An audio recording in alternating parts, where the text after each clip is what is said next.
science delusion is the belief that science already understands the nature of reality in principle, leaving only the details to be filled in. This is a very widespread belief in our society. It's the kind of belief system of people who say, I don't believe in God, I believe in science. It's a belief system which has now been spread to the entire world.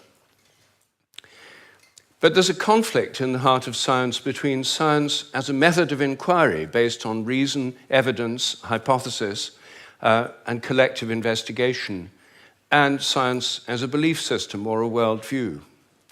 And unfortunately, the worldview aspect of science has come to inhibit and constrict the free inquiry, which is the very lifeblood of the scientific endeavor. Since the late 19th century, science has been conducted under the aspect of a belief system or worldview, which is essentially that of materialism, philosophical materialism. And the sciences are now wholly owned subsidiaries of the materialist worldview. I think that as we break out of it, the sciences will be regenerated. What I do in my book, The Science Delusion, which is called Science Set Free in the United States, is take the 10 dogmas or assumptions of science and turn them into questions, seeing how well they stand up if you look at them scientifically. None of them stand up very well. What I'm going to do is first run through what these 10 dogmas are, and then I'll only have time to discuss one or two of them in a bit more detail. But essentially, the 10 dogmas, which are the default worldview of most educated people all over the world, are first that nature is mechanical or machine-like. The universe is like a machine, animals and plants are like machines, we're like machines. In fact, we are machines. We're lumbering robots, in Richard Dawkins' vivid phrase, with brains that are genetically programmed computers. Second, matter is unconscious. The whole universe is made up of unconscious matter. There's no consciousness in stars, in galaxies, in planets, in animals, in plants, and there ought not to be any in us either, if this theory is true. So a lot of the philosophy of mind over the last 100 years is trying to prove that we're not really conscious at all. So the matter's unconscious, then the laws of nature are fixed. This is dogma 3. The laws of nature are the same now as they were at the time of the Big Bang, and they'll be the same forever. Not just the laws, but the constants of nature are fixed, which is why they're called constants. Dogma 4, the total amount of matter and energy is always the same. It never changes in total quantity, except at the moment of the Big Bang, when it all sprang into existence from nowhere in a single instant. The 5th dogma is that nature is purposeless. There are no purposes in all nature, and the evolutionary process has no purpose or direction. Dogma 6, biological heredity is material. Everything you inherit is in your genes, or in epigenetic modifications of the genes, or in cytoplasmic inheritance. It's material. Dogma 7, memories are stored inside your brain as material traces. Somehow everything you remember is in your brain in modified nerve endings, phosphorylated proteins. No one knows how it works, but nevertheless, almost everyone in the scientific world believes it must be in the brain. Dogma 8, your mind is inside your head. All your consciousness is the activity of your brain and nothing more. Dogma 9, which follows from dogma 8, psychic phenomena like telepathy are impossible. Your thoughts and intentions cannot have any effect at a distance because your mind's inside your head. Therefore, all the apparent evidence for telepathy and other psychic phenomena is illusory. People believe these things happen, but it's just because they don't know enough about statistics, or they're deceived by coincidences, or it's wishful thinking. And dogma 10, mechanistic medicine is the only kind that really works. That's why governments only fund research into mechanistic medicine and ignore complementary and alternative therapies. Those can't possibly really work because they're not mechanistic. They may appear to work because people would have got better anyway, or because of the placebo effect. But the only kind that really works is mechanistic medicine. Well, this is the default worldview, which is held by almost all educated people all over the world. It's the basis of the educational system, the National Health Service, the Medical Research Council, governments, and it's just the default worldview of educated people. But I think every one of these dogmas is very, very questionable. And when you look at it, they fall apart. I'm going to take first the idea that the laws of nature are fixed. This is a hangover from an older worldview before the 1960s, when the Big Bang Theory came in. People thought that the whole universe was eternal, governed by eternal mathematical laws. When the Big Bang came in, then that assumption continued, even though the Big Bang revealed a universe that's radically evolutionary, about 14 billion years old, growing and developing and evolving for 14 billion years, growing and cooling, and more structures and patterns appear within it. But the idea is all the laws of nature were completely fixed at the moment of the Big Bang, like a cosmic Napoleonic code. As my friend Terence McKenna used to say, modern science is based on the principle, give us one free miracle and we'll explain the rest. And the one free miracle is the appearance of all the matter and energy in the universe and all the laws that govern it from nothing in a single instant.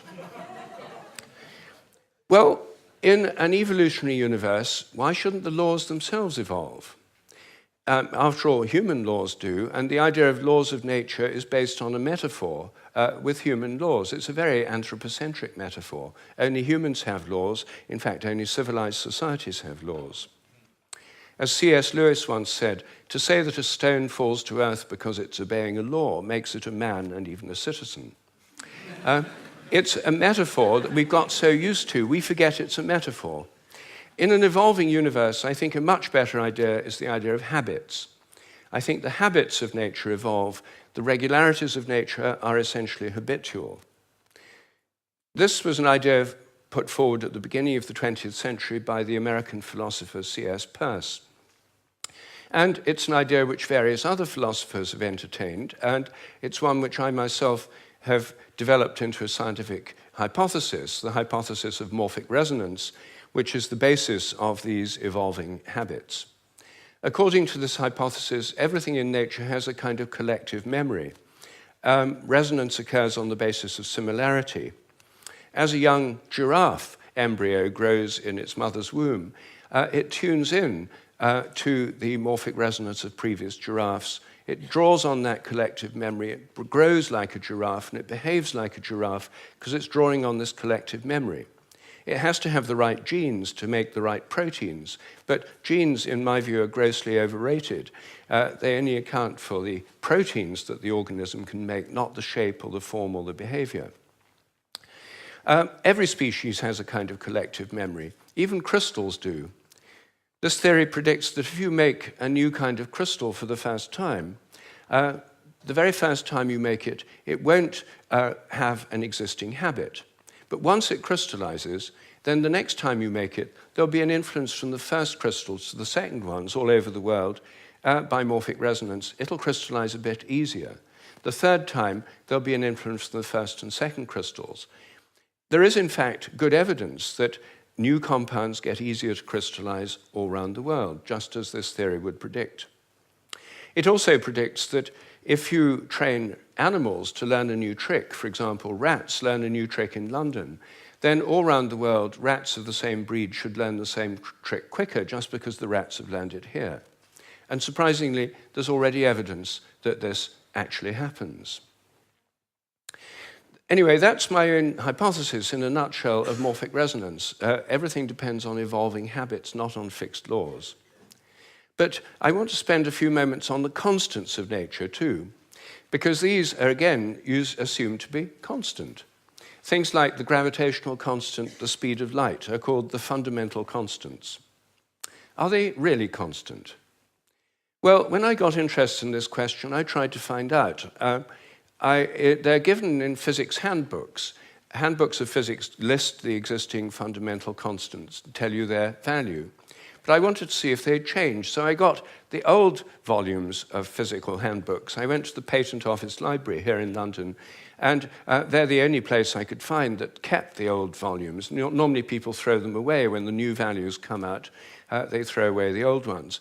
When I did this, I found that the speed of light dropped between 1928 and 1945 by about 20 kilometers per second. It's a huge drop because they're given with errors of only fractions of decimal points of error. And yet, all over the world, it dropped, and they were all getting values very similar to each other with tiny errors. And then in 1945, it went up, 48, it went up again. And then people started getting very similar values again. I was very intrigued by this, and I couldn't make sense of it. So I went to see the head of metrology at the National Physical Laboratory in Teddington. Metrology is the science in which people measure constants. And I asked him about this. I said, what do you make of this drop in the speed of light between 1928 and 1945? And he said, oh dear, he said, you've uncovered the most embarrassing episode in the history of our science. So I said, well, could the speed of light have actually dropped? And that would have amazing implications if so. He said, no, of course it couldn't have actually dropped. It's a constant. So, well then how do you explain the fact everyone was finding it going much slower during that period? Is it because they were fudging their results to get what they thought other people should be getting, and the whole thing was just produced in the minds of physicists? We don't like to use the word fudge. I said, well, what do you prefer? He said, well, we prefer to call it intellectual phase locking.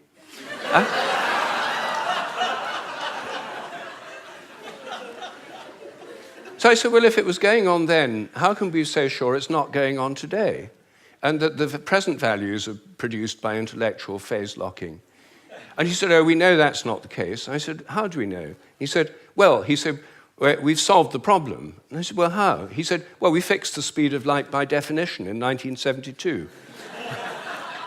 So I said, but it might still change. He said, yes, but we'd never know it because we've defined the meter in terms of the speed of light.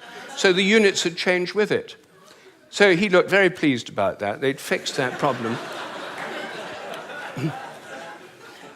But I said, well, then what about big G? The gravitational constant, known in the trade as big G, is written with a capital G, Newton's universal gravitational constant.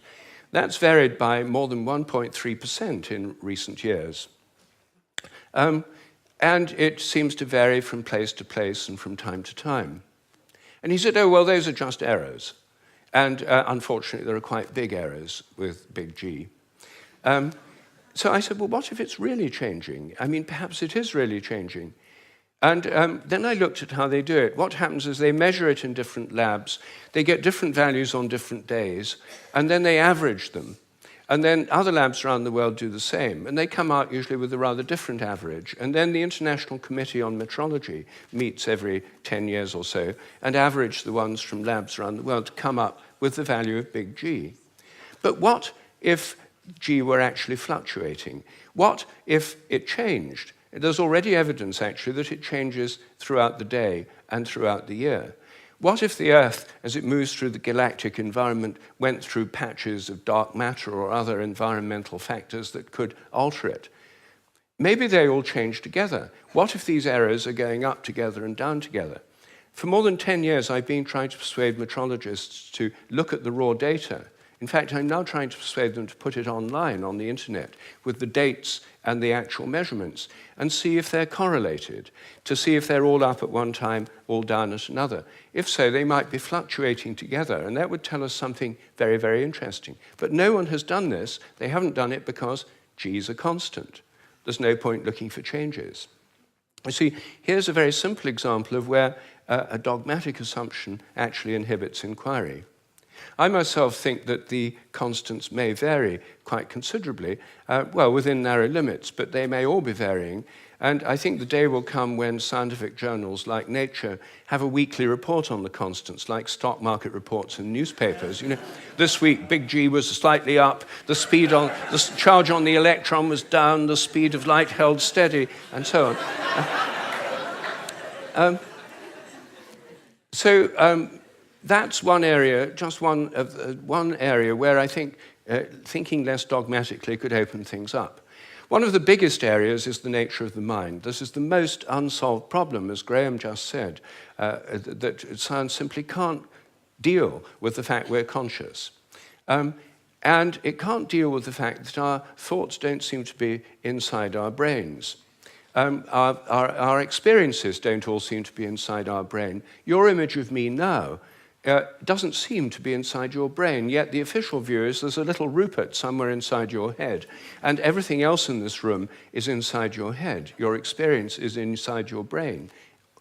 I'm suggesting actually that vision involves an outward projection of images. What you're seeing is in your mind, but not inside your head. Our minds are extended beyond our brains in the simplest act of perception. I think that we project out the images we're seeing, and these images touch what we're looking at. If I look at you from behind, you don't know I'm there. Could I affect you? Could you feel my gaze? There's a great deal of evidence that people can. The sense of being stared at is an extremely common experience, and recent experimental research suggests it's real.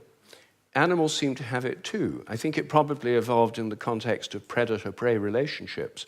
Prey animals that could feel the gaze of a predator would survive better than those that couldn't. This would lead to a whole new way of thinking about ecological relationships between predators and prey, also about the extent of our minds.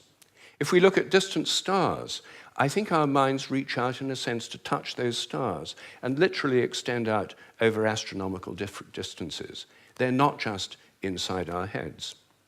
Now, it may seem astonishing that this is a topic of debate in the 21st century. We know so little about our own minds that where our images are is a hot topic of debate within consciousness studies right now. I don't have time to deal with any more of these dogmas, but every single one of them is questionable. If one questions it, new forms of research, new possibilities open up. And I think as we question these dogmas that have held back science so long, science will undergo a reflowering, a renaissance. I'm a total believer in the importance of science. I've spent my whole life as a research scientist, my whole career. But I think by moving beyond these dogmas, it can be regenerated once again and become interesting and, I hope, life-affirming. Thank you.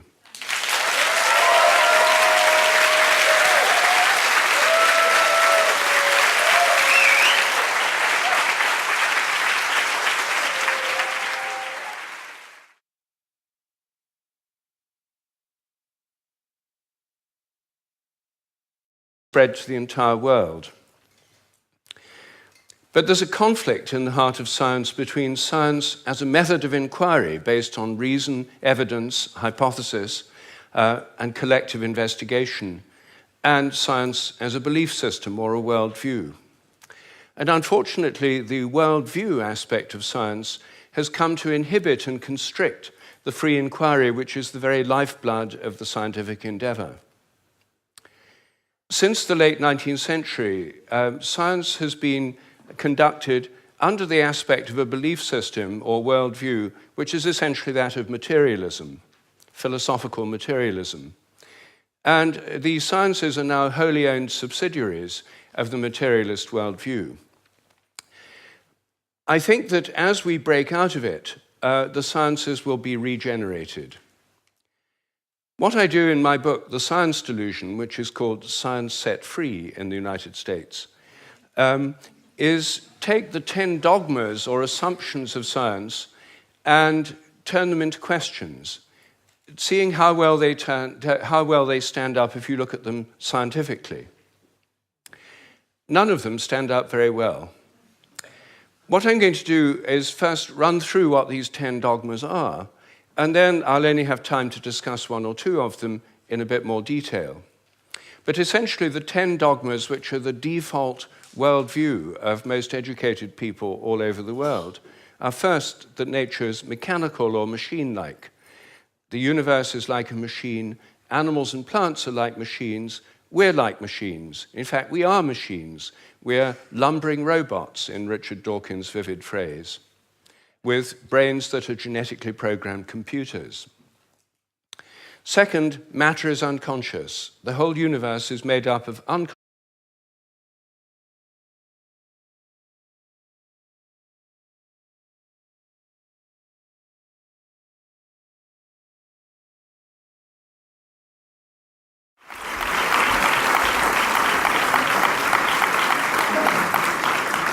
The science delusion is the belief that science already understands the nature of reality in principle, leaving only the details to be filled in. This is a very widespread belief in our society. It's the kind of belief system of people who say, I don't believe in God, I believe in science. It's a belief system which has now been conscious matter.